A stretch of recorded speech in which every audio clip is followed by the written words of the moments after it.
imati od ove radosti večerašnje. Htjela bih samo zahvaliti, reći koliko sam zahvalna i ganuta i sretna i sve što stvarno, što smo posebno i ove godine postigli. Dolaze mi poruke i mnoštvo poruka da je ovo jedna od najljepših edicija, ali evo, ja samo mogu reći da ovaj večerašnji događaj je uistinu nešto hvale vrijedno, posebno za pohvaliti i sretna sam da mogu nešto ovako učiniti za Cavtat, za Hrvatsku, za Dubrovnik. Posebno bih istakla glavnog sponzora, pokrovitelja, bez kojega ovo sigurno ne bi večeras mogli slušati, niti gledati, a to je Atelier, dakle projektant koji će nam sagraditi najljepšu i najbolju marinu u ovom dijelu Europe i zahvaliti se gospodaru Lukši Glavinja koji mi je zaista pomogao dosta ove godine da možemo imati i otvorenje u onakvom izdanju sa gospođom Šverko.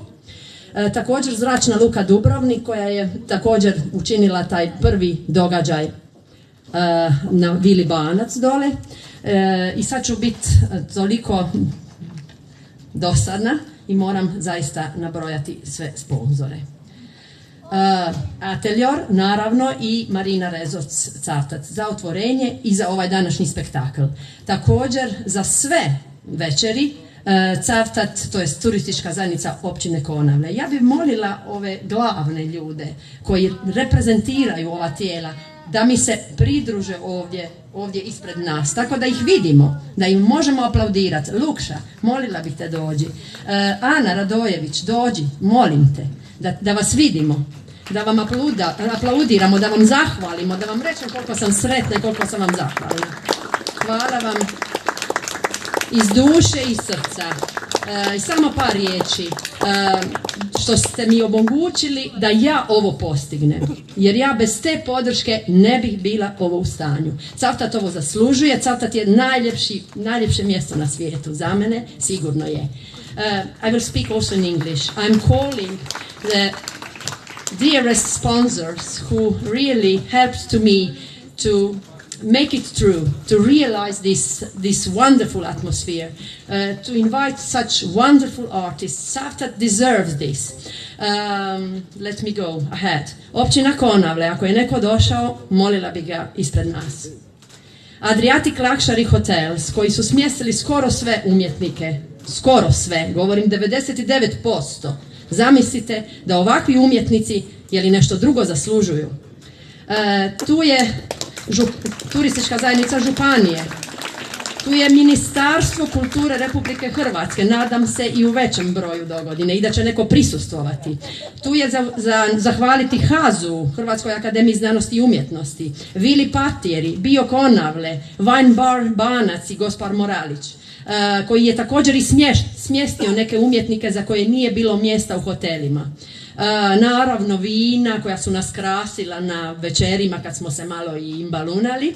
Imali smo Kutjevačka, imali smo Dubrovačke podrume, imali smo Miva vina. Molila bih predstavnicu Gabi ili neko da mi došeta.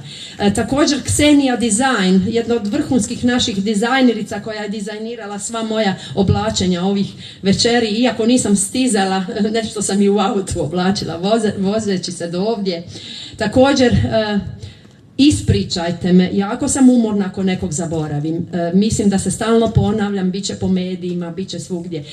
Htjela bih istaknuti, Hrvatska televizija nije malo da se je u 2 tjedna, niti da se Cavtat sa kulturom koju smo postigli našao na glavnom centralnom dnevniku Hrvatske televizije u 19 sati. To je stvarno ogromni domet i doseg. 3 puta u vijestima iz kulture, ljudi moji, nemam što reći. Du list koji pokriva sve i to pozamašno. Hrvatski radio, Radio Dubrovnik, najdraži. Dubrovnik portal, gospođa Lidija Crnčević. Dubrovnik net, je li mi tu, ako je tu. Dubrovački dnevnik, Crown, Creation World Network in English, all in English. All about us, all about Cavtat.